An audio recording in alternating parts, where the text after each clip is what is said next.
Oh man, no, it's gotten a lot slower over there.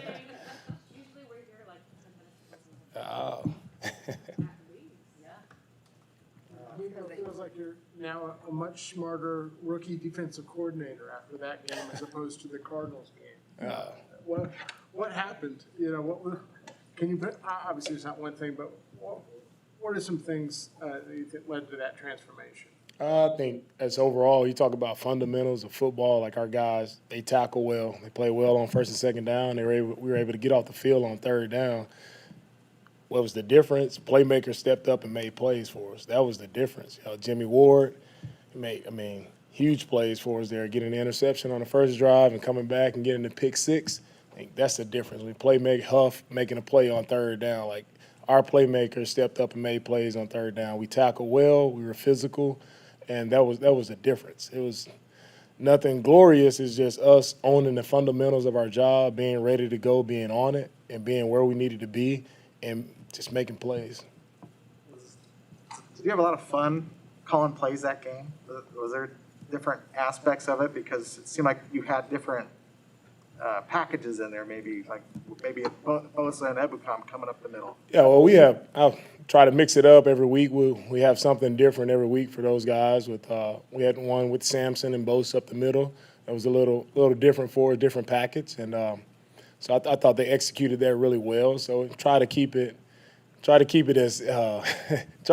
it up as much as possible, every week to not let teams just tee off on us and know exactly what we're doing there. So we'll continue to mix it up as much as we can because, it's about our guys that give us the flexibility to do those things with, Bosa and Sampson, their flexibility to move around that allows me to be able to, call those things and be confident in them. As Greenlaw. Greenlaw, he's opened this window today, so it's good to just see him back around. Good to see him in meetings. Good to see him just back and just hoping he keeps progressing and going in the right direction. It's like playing on both sides now. Do you see more productivity from him? Is he able to do more out there? Yeah, I think Bosa's done an outstanding job this entire year. And you talk about a guy who's come back off such a tragic injury with the ACL and just the way he's come back this year, and he hasn't really missed a beat. He's been moving around, but he's been very productive. His sack production is going up, and he's still steady climbing. He'll have a career year this year. The way he's going, if he keeps trending in the right direction, just think it's awesome to see a guy who's come back from such a devastating moment. To see him come back this year, the way he's come back and been just excellent for us. Very productive around the ball, around the quarterback. It's a credit to him, and I'm just still amazed that the way that he's come back and not just had to ease his way back in. He's come back and he's played at a high level and he has not missed a beat. He's actually gotten better. So, I'm really pleased and excited for Bosa and what he's done to come back this year has been awesome. You were so deliberate with him during training camp because he was coming off that injury. Right. But it seemed once the season started, he was off and running. Does that surprise you that it happened like that? Yeah, it's very surprising. Not many guys can come back and just hop in like Bosa has done. Many guys you have to take your time and ease them into games and keep them on a rep count. When you look at our first game, he got way more reps than we thought he should get, but he was fine and he hasn't missed a beat from there. So it's a testament to just how hard Bosa works. When he's here, when he's not here, he's always working on his body, and he's a true pro. What did you know about Jimmy Ward when you came here, and how has he evolved? I know he says he's happier being a free safety now, but he's not necessarily always hanging back there. He was up in the slot basically with Cup on that pick six. Yeah, I know. Coming here, Jimmy had moved around corner. He's a corner, and he's moved around safety, so he had a nickel. So he's moved around to a lot of different positions. I think Jimmy is a lot more comfortable playing the free safety position, being able to come down and play man on third down. That's where he gives us the most flexibility. He's one of our best man coverage guys on the team. So Jimmy he's a very versatile player, and he's also shown that playmaking ability. Whether it hasn't been always the interceptions that showed up this past Monday, but he's always on his guy. You don't find his man catching the ball much. He's able to eliminate a guy from the field just because of his technique and the way he plays man coverage and him controlling the middle of the field. And the most important stuff that people see or don't see is just his eraser reps coming from the middle of the field. When you have Jimmy in there, if something breaks loose, somebody misses a gap or something happens, Jimmy is that guy who can get the running back down, get the receiver down, whoever it may be. He's confident in the way he's been tackling. I think he's tackling, much better as the season went along. He's just confident. He's flying around. He's playing at a very high level for us. Talked about how you asked him and the captains to talk to the defense, and then they ended up having a players-only meeting. Can you tell us how that transpired?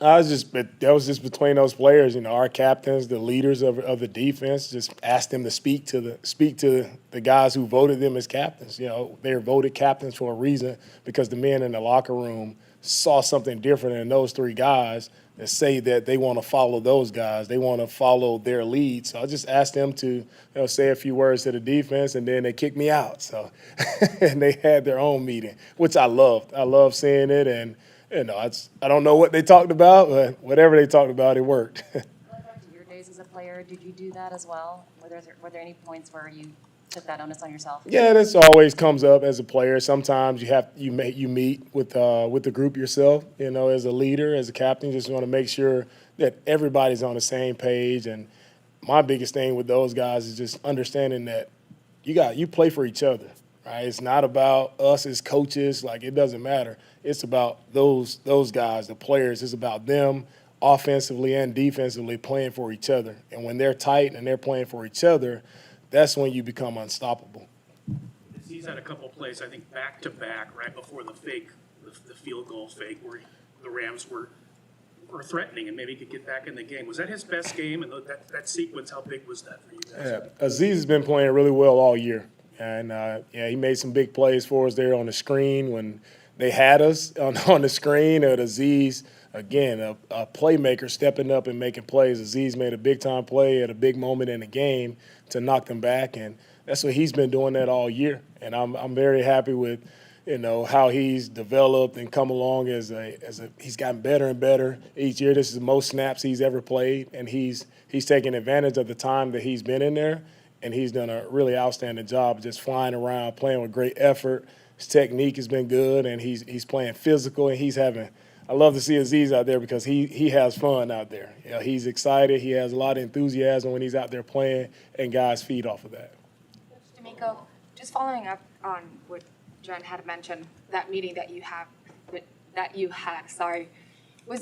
you feel there was some sort of disconnect in the locker room with your defense or something that needed to be done? And is that why you asked? And if so, can we now trust that connection that they had on Monday is going to continue on for the rest of the season? Yeah, no, I've never felt a disconnection from our defense at all. I just wanted the captains to talk to the team. There was no disconnect. Just wanted to change it up, and just let the guys who are the leaders speak to the team. So it's never been a disconnect, and I never see that happening here because we have a really great locker room all the way around with all of our guys that we have here. These guys are tight on and off the field, and it's a special place to be a part of.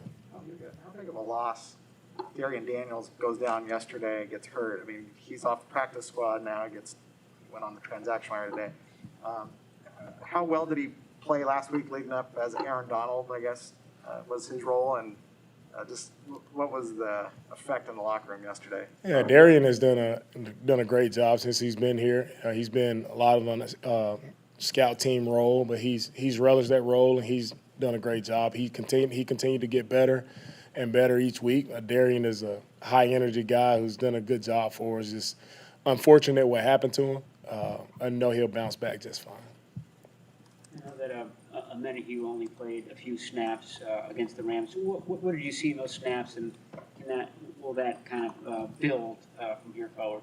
Yeah, I think Charles had a couple really good reps where he was able to get back and affect the quarterback. He just has to keep going, learning the techniques and performing them at a high level.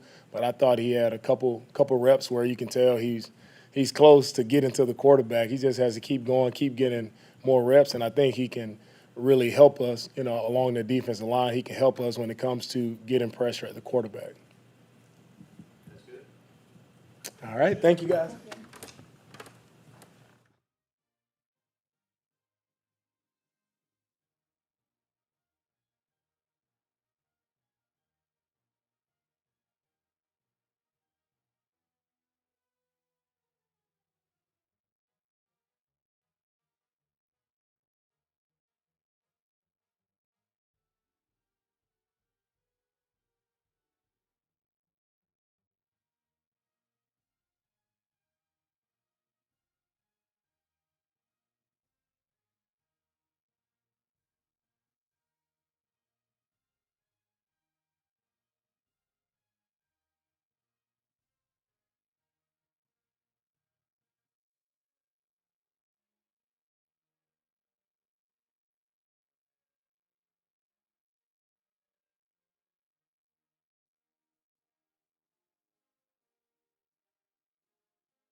What do we got? 4th and 6 play. Mm-hmm.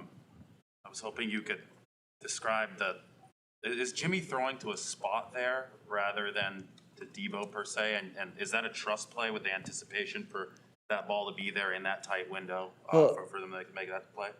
That's a cool question because that's kind of how your pass game you want it to be. There's a rhythm and timing to everything, and that's something that while you're working on the same concepts from OTAs on, is so that you can have the ability to hit someone out of the break like that. So with Jimmy and Debo, they're very comfortable with that particular play specifically, and that's something that you're, in the pass game, you have zoning players and you have two people distributed, and you can just read the defender. And Jimmy knows that if a guy doesn't move too far one way, he can deliver that ball. So that was execution at its finest in a pivotal moment, which is a lot of hours put between them and really our whole offense in general. And that's what it looks like when it's done right. I think Kyle described having Debo in the backfield is, at one point he said it after the game, was a different way of doing the same thing, which basically was running the ball. Mm-hmm. Is that kind of the key to running the ball when a team knows you're going to run it anyway, is giving different looks to accomplish the same goal? A little bit. There's definitely some truth to that. You're very aware of what you've put on tape, the plays that you have done going into that game. So trying to guess what the defensive coaches are alerting their players. But it's also a big part of it is the LA Rams defense. They have the Vic Fangio, Brandon Staley tree that Raheem Morris is doing an excellent job with. They have like 7 different defensive personnel groups that they'll play to any one of your personnel groups. When you have a multiplicity like that, it's hard to get 11 players to see it all the same way. So one way that we've found to do that as best we can is, okay, well, what if you do the same play and you do the same play with multiple people so that, half your team can get organized with all these moving parts, but the defense, it's not as predictable to them. So some of it had to do with, it would be cool, but there's a good portion of it is just getting the whole offense on the same page to handle the defensive looks that we're getting. Debo has said that he learned recently, or in the last couple of years, what he needs to do physically and mentally to be an elite receiver. When did you see that mental shift from him? It started in not application, but guys only know what they know. You don't know what you don't know.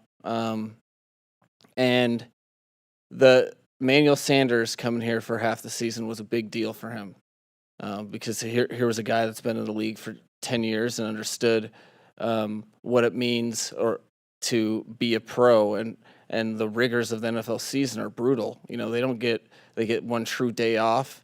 A lot of them have to do things for their body on that day, but it's 6 months of grind. So you saw the beginning elements of that, and who knows what it would have looked like last year had he not gotten injured. So we didn't really get a total vantage point of where he was at. This year, training camp, August, we saw it in practice. There was, I think he was looking around and saying, okay, well, who's going to get everyone going? It's kind of me, and since maybe right when preseason games started going and he had a couple outings in the preseason he wasn't too fired up about, he's really put his foot on the gas and hasn't looked back.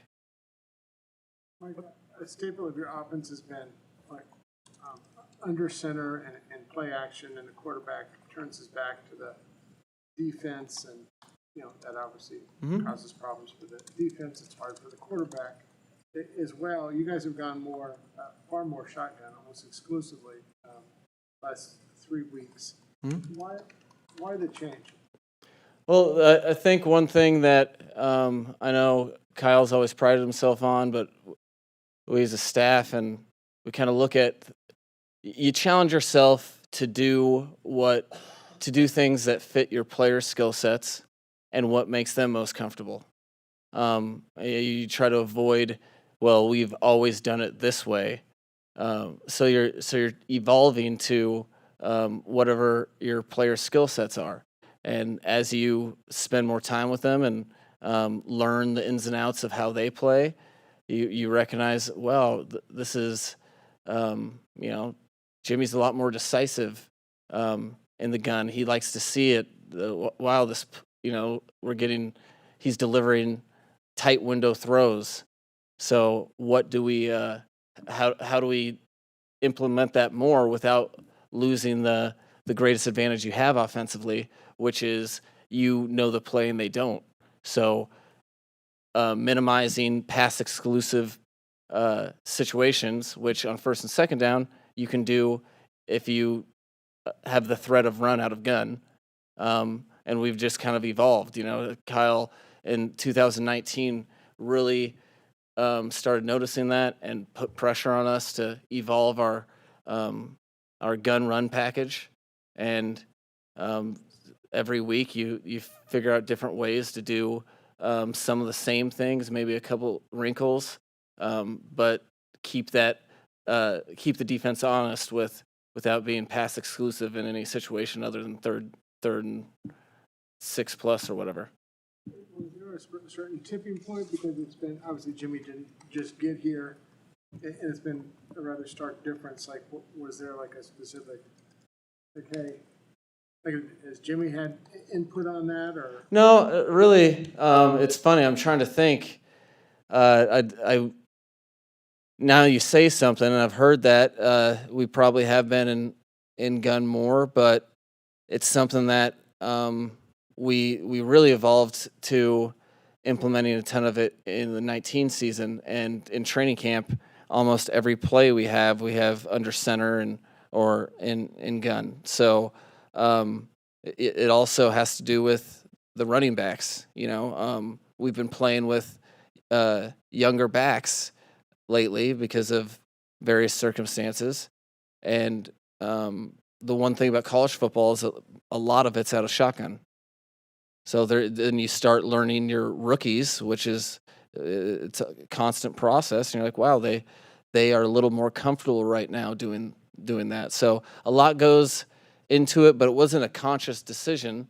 It just kind of evolves. You're looking at a play. Okay, what are the ramifications if we're in gun? Okay, well, the defensive tackles get wider because they are playing pass rush. How do you take advantage of that? Okay, we don't want to do that, or maybe we do. There's it's something that's kind of organic. That it's not something that we're doing just because we made an absolute. It's by play by play, really, and fitting our scheme to the needs of our players. Disadvantage to running out of the gun? There can be. There can be in terms of, first and foremost is, can you have accurate snaps? That's the first way to blow a play up, is if the quarterback can't handle the football. So, but there typically there are some disadvantages in terms of where backers can play, and whether or not they have to play the front side that much. But that's something that we've put a lot of time in to make sure that, hey, if they are overplaying our offset gun, how do we make them pay? That's something that it's really the lens we approach every play in every scenario, is what does a defense do to take this away or make it worse? Okay, then so we need to work on something to take advantage of that. Jacksonville's been pretty stout against the run, and Yeah. Derrick Henry broke 100 on him, and Taylor did last week, but he only got like 6 yards in the second half, I think. What do you notice from them in terms of why they're good at it? Very well coached. A very prideful defense. You see a team that plays very hard and they're very sound. So that speaks to what you're referencing. There's not a lot of explosive runs on them because they're playing a team defense, and you can tell they pride themselves on that. So you're not going to get free yardage here or there. You're going to have to earn it. So that's the new challenge this week. There's always various challenges. They are a great group, a lot of really good players, but man, they do not take downs off, and you can tell they do not like run plays going for more than 6-7 yards. They tighten it up, and they really try to make sure that if you're going to get yards, you're going to earn it. That's all? That was fun. See you guys. Appreciate it.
Howdy. What happened to you? You okay? Had a little touch-up done. Okay. Got excited after the Monday night game? Yeah. A little bit, yeah. Okay. All right. I'm glad to see you're okay. Very good, thank you for asking. It's probably for wearing the Virginia hat around all the time. I know. It's all right. Wow. I'm glad that you're okay, though. I'm on the IR report this week, you are not. Goodness. Let's knock on wood for that one. Still another day of practice left. You were correct.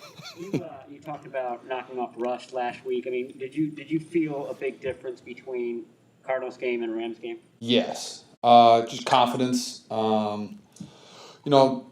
Just confidence in my body. Felt really good. And when you're confident in your health, there's a lot less to think about. And you just go out there and play football. And I think I'm good at playing football when I don't have to worry about other things. And so I had nothing to worry about. And I thought I was able to play at a high level.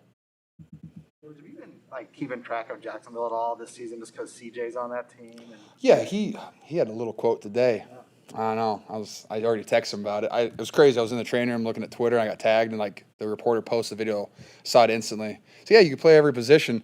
Can't play quarterback because you have this terrible arm. I was like, hey, thanks, CJ. You look like you're about as thick as a tight end.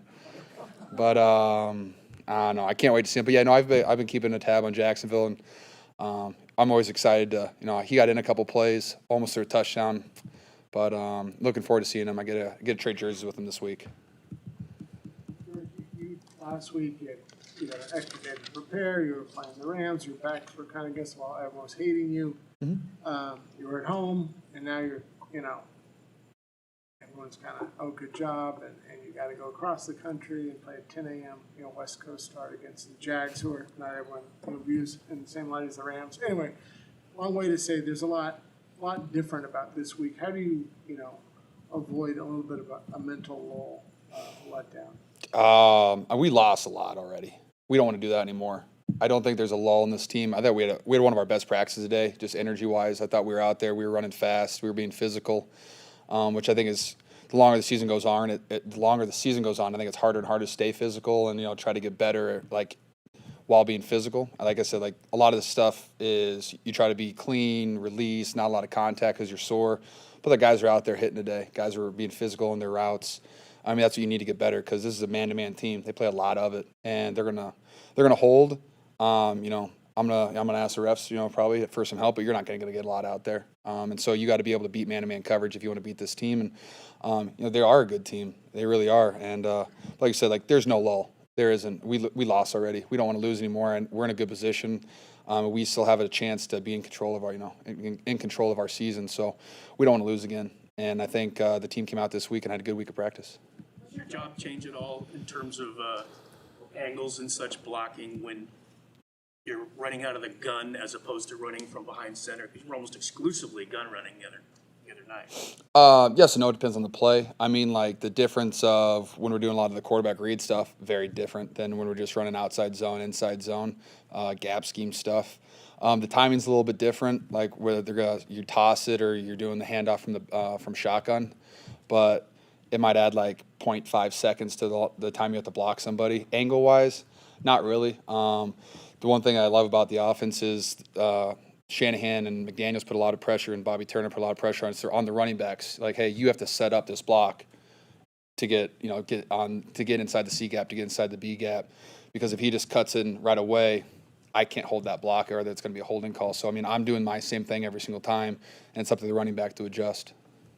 Back at the Arizona game, you said you had some rest, but also the energy for Monday night seemed a little bit higher than it did for Arizona. Looking back at that now, would you say that's somewhat truthful? I'll say that for myself. Yeah, I think, again, I was kind of in the Arizona game, just still it was my first game back, dealing with injury, and that definitely, it affects you because you're thinking about that more than you're thinking about football. And when you're thinking on a football field, you're not playing football. You're slower, you're a step behind, you're second-guessing yourself, and you can't play at a high level. And I think, like I said, I felt great Monday Night Football, feel great now, excited to continue the season moving forward because I can keep that energy going.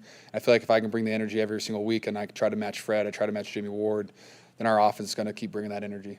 When you look at the strides Deebo Samuel has made, is there a point where you saw a mental shift from him? I mean, I go back to, I think one of the best things for our wide receiver room was Emmanuel Sanders. I can't say enough great things about Emmanuel. Just the mindset he brought every single day of working. He never got tired. He never took himself out of a game. He would block his tail off every single time. I just that mindset he brought, and I think Debo learned a lot from him. I learned a lot from him, and I think if you didn't learn from him, then you had your head under a rock, because he's a hell of a football player who does everything right. And so I think that helped a lot. I know Debo was dealing with some injuries last year. When you deal with injuries, it's hard just to get into a rhythm. It's hard to get into that mindset all the time. And I think Debo I think he did a great offseason, came back looking great in camp. I think he's just been able to stay on the field repeatedly and just get better. And I think he's just, used what, Coach Shanahan, Wes Welker, even Emmanuel from 2 years ago. I think he's just continuing to take small, consistent steps in the right direction. Thanks, guys.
I don't know if you thought that was your best game.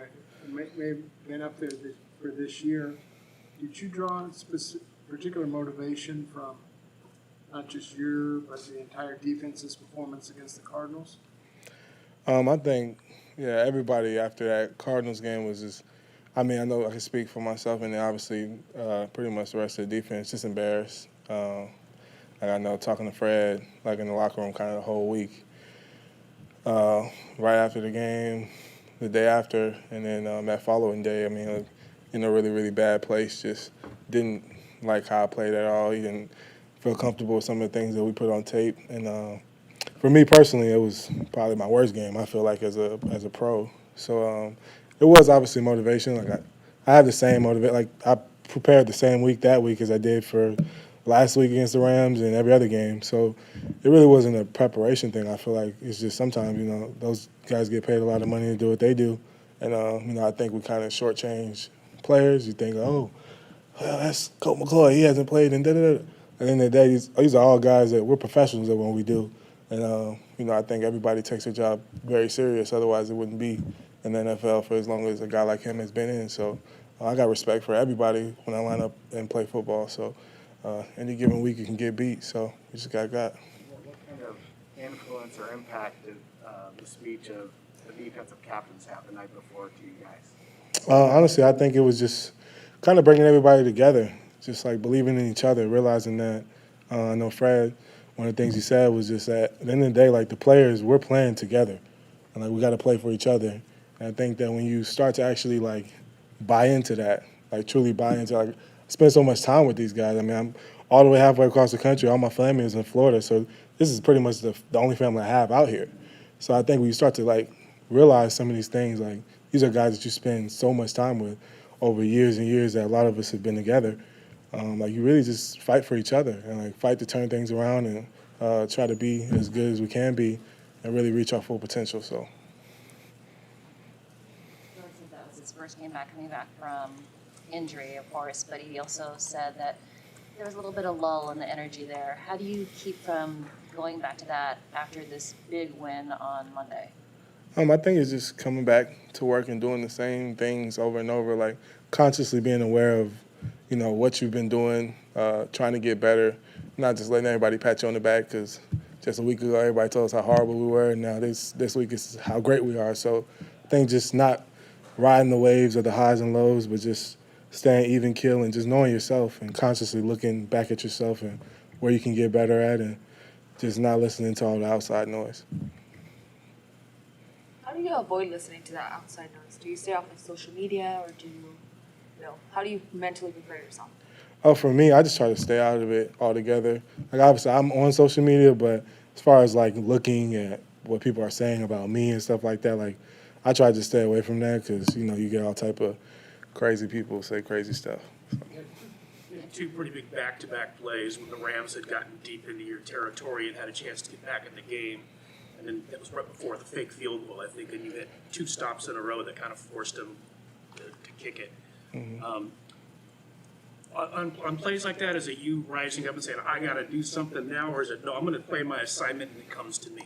Yeah, for sure. It's not – like obviously everybody knows, like, everybody wants to be the guy that makes the play. But I think that it was just really doing my job, like seeing my keys. And DeMeco, Coach Ryans, he always talks to me about just trusting my eyes and trusting myself. Because I think sometimes I start to, I'm in my third year. Fred, I think his third year was one of his best year to date. So I think it's just like when you see like somebody who literally he's a year in front of me. So I kind of try to like take parts of his game and everything that I've seen him do like year after year and try to elevate the same type of way.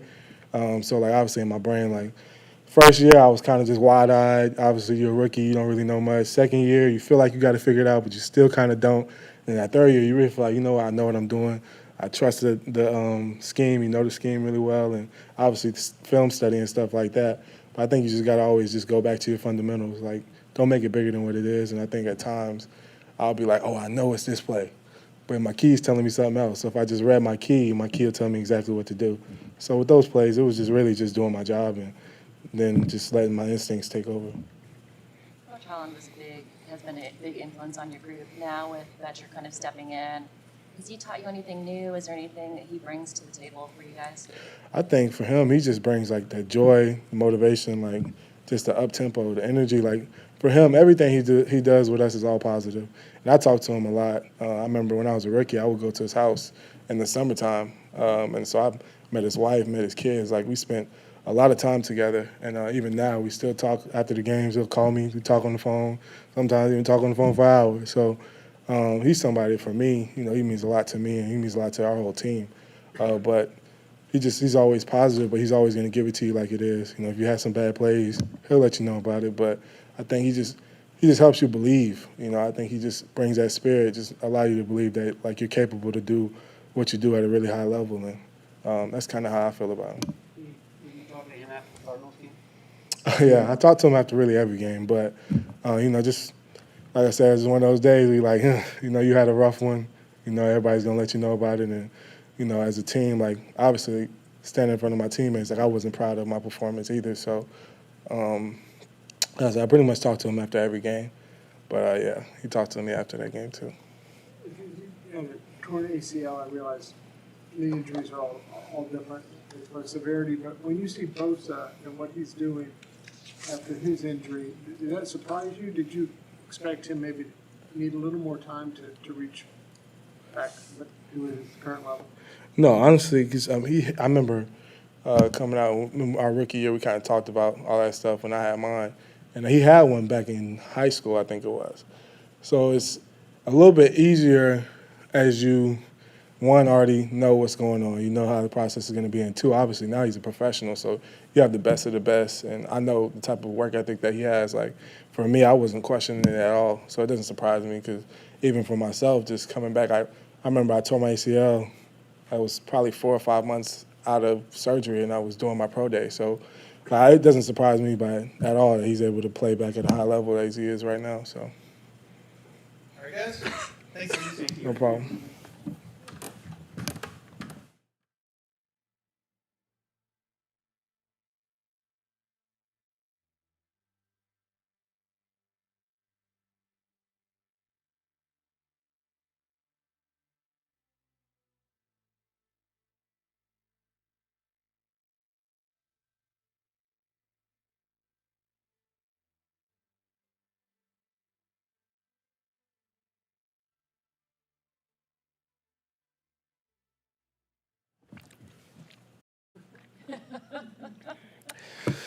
I'm struggling today.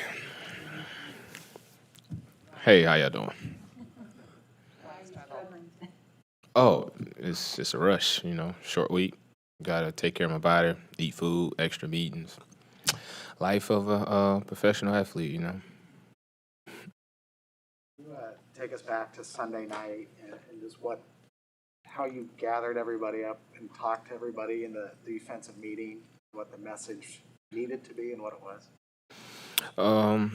Really, like me, Eric, and Fred met with the guys and just told them like where we felt the areas we feel like we can get better and ourselves. Like speaking for the DB, since I'm a DB, feel like we needed to create some more turnovers.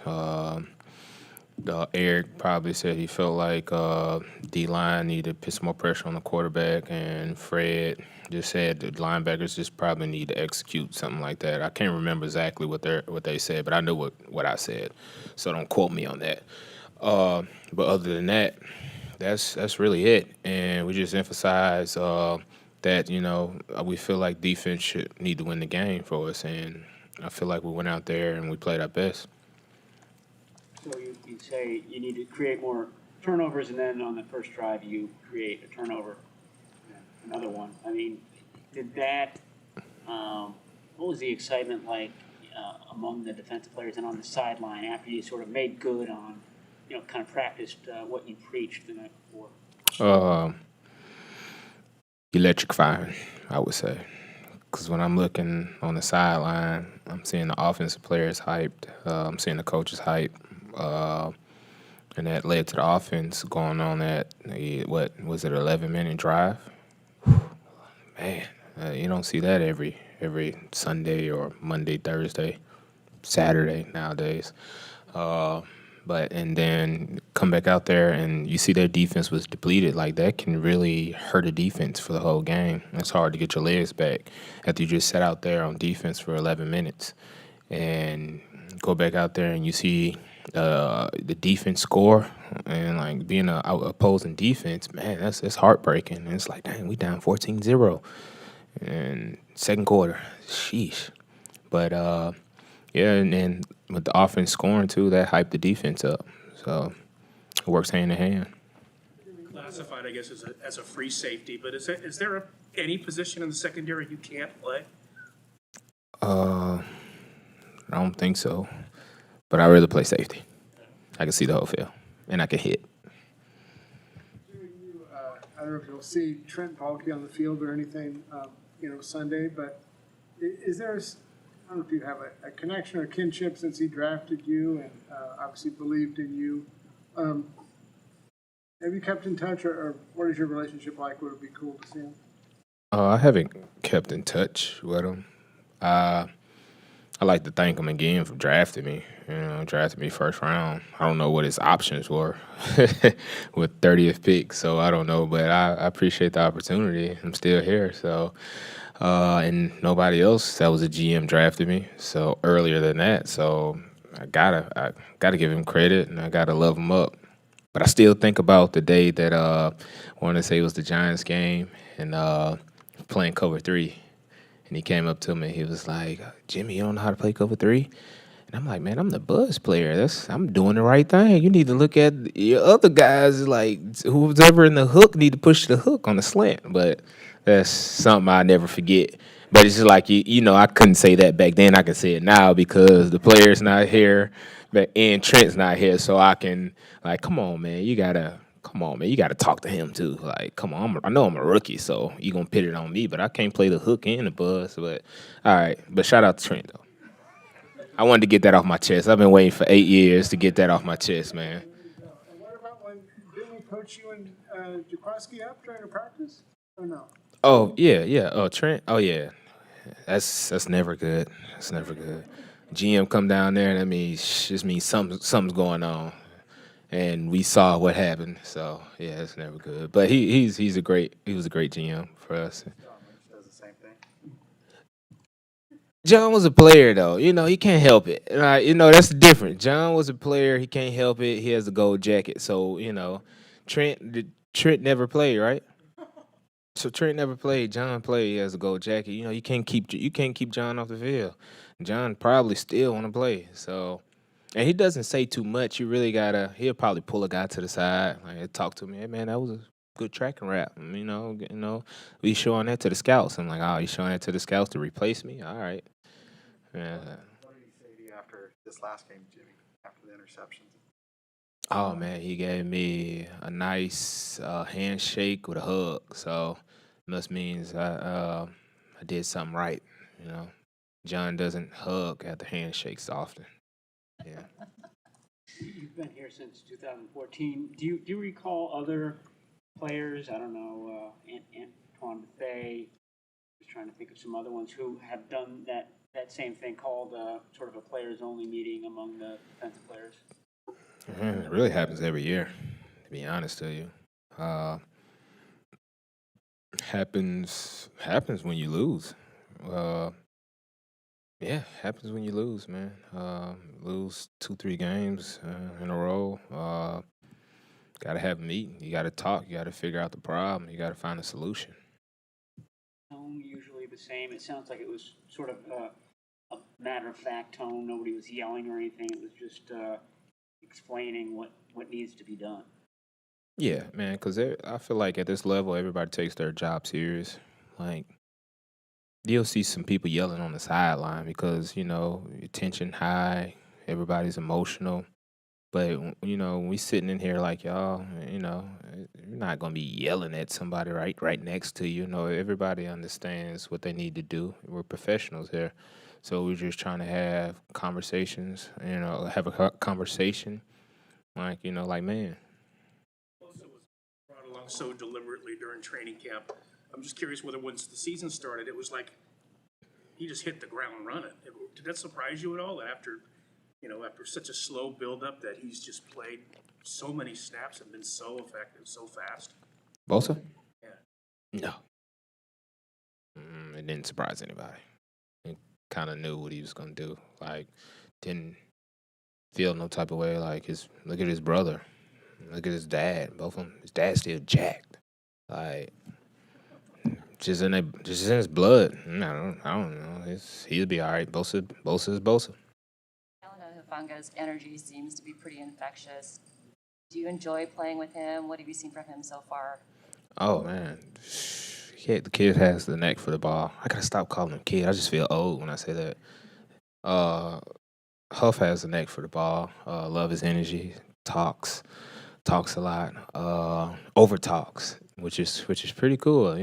So hopefully, like, we don't have too many miscommunications when he's out there. Does a lot for this team, special teams and defense. And plays fast. As you can tell, like I always bring that up. Like I can't remember what his 40 time was, but like I said, you can't tell on the field like how he runs to the ball. He talks a lot on the field. Is it just communication with you about what's going to happen on the play?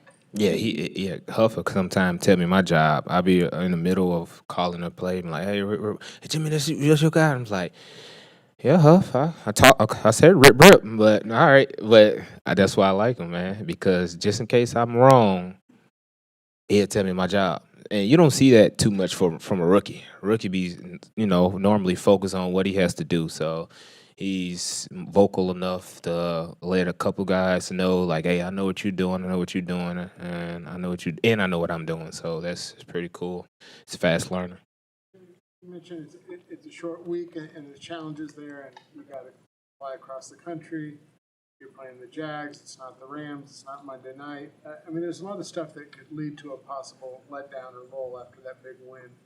Is that something you guys have to talk about or be aware of, or at this point at 4-5, is there? I guess you're not going to have a letdown. For the record, 4-5, I don't call that a letdown. And they're only like if you watch their film, it's a lot of games they were in it. They're a pretty physical team. They got some good players on offense, defense too. They play hard. Got some good players on defense. It's just I don't know exactly what happened, but the few games that I watch, like we got to go out there and we got to play our best game to get a win, especially in their home. Like you can't go out there and thinking, oh, I'm in Florida. Oh yeah, it's cool, great weather.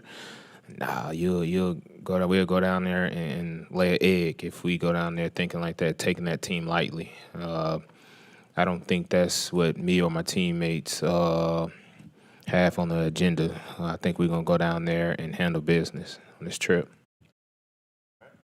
Thank you. Thank you. Thanks, Jimmy.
we asked Mike McDaniel and George Kittle about your progress this year, both of them cited Emmanuel Sanders as being a huge influence on you.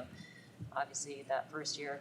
Do you still keep in touch with him? Is there Every week, once a week. I actually talked to him after the game, and he was just excited. He was like, "Hey, man, you becoming the guy that I know you was going to be," and just congratulate me. And we just go back and forth, not just talking about football, just like life and linking up in the off season, like taking trips and this, that, and third, just like regular conversation. What about him influenced you in terms of, was it just work ethic, the way he carried himself? It was just for me. It was just like his work ethic. His work ethic. Just coming in meetings. He made us start coming in at 6:30, and we ain't supposed to be here till like 7:30. Just getting ahead of the playbook, and the way he carried himself at practice, and just the leader he was, and the energy that he brought. As you can see, as the year went on that year, he started to act like us, for us like dancing and this, that, and the third, which made it kind of fun. So it was great playing with him that year. You had to go through some of the injuries and stuff last year. Did you lean on him during that time too, a little bit? It's like stuff like that. I lean towards like my mom. For as like injury wise, I mean, you kind of get in that dark space. Like, guys, football's been taken away, so you go to someone that's really, really close to you, and you can just talk to them about anything. And after I got over the little dark spell, and as you can see, like last year, I ended up working out with Emmanuel for like a week. I went down to Denver, and just keeping in contact with him and just keeping progressing. Can you sense that you've kind of blown up nationally after the Monday night game? I mean, do things feel different? Are there more demands on your time? I mean, you're more of a celebrity now than you were a couple Nah, weeks the ago. schedule still changes. That's not going to change. But just play well, and a lot of people started reaching out, but you can't, you know what I'm saying, feed into all that. You just come in here and go to work every day and just do what you continue to be doing. The quotes that you post every morning, or the morning motivations, where did you find those, and how did that start? Is that something that started It's with you? so it's actually a motivational app that me and my mom was reading one day, and they have like certain quotes every day. So I get on there every morning when I wake up after I brush my teeth and stuff, and we get on there. I call my mom, we read one, and she say she like it, and I kind of like it. So she was like, you should start like posting this on your social media. So this is how that came about, just reading quotes every morning just to get me going and just on the way to work. Well, how exactly does your mom help you throughout the season when you're down at the beginning of the season, things didn't go the way you all wanted? You obviously have a close relationship with her, and you just mentioned that when you went into that dark place, you called your mom specifically.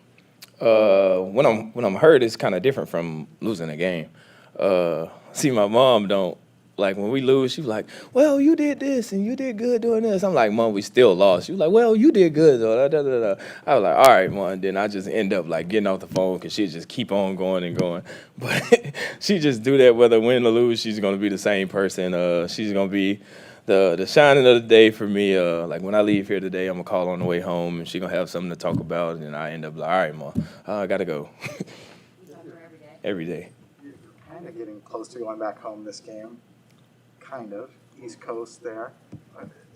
Is there something special about that, too? Nah, not at all. How often does your mom get to the games? My mom come to every home game. Mom and Dad. Sorry, one last question.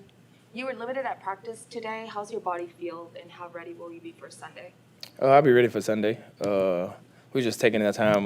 Just had a shin contusion, so just taking it slow, but we'll be ready. When you watched that fourth down play with you and Jimmy, the touchdown, obviously, what was that like watching it on film? Did it, from that perspective, as compared to being on the field and doing it? I mean, I kind of seen the same thing Jimmy saw. The buzzer came down, and Jimmy got him away with his eyes a little bit, and he made the perfect throw. And as a receiver, you go to make the catch. And in our room, every time we touch the ball, we trying to put it in the box. Jimmy and Mike McDaniel said this week that in training camp they felt that you started to emerge a little bit as a leader, that you looked around and felt there needed to be leadership in the wide receiving corps. Can you just talk a little bit about that, and if there was a moment where you felt that? Nah, see, me personally, I'm not a guy that, like a rah-rah guy, like bring the team up, just that and the third. how I show leadership is how I go out there and play every day. So that's just how I like lead by example type of guy, not a guy that'll call a guy out. This is that and the third. Like we have certain guys that do that, but I just lead by example by the play. Daniel Sanders, That's it. do you watch it? Do you watch